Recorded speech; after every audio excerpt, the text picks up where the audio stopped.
తీయదనం తెలుగు జాతి గొప్పతనం తెలుసుకున్న వాళ్ళకి తెలుగే ఒక మూలధనం.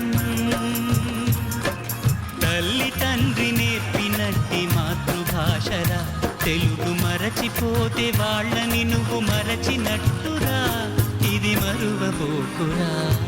తెలుగు భాష తీయదనం తెలుగు జాతి గొప్పతనం తెలుసుకున్న వాళ్ళకి తెలుగే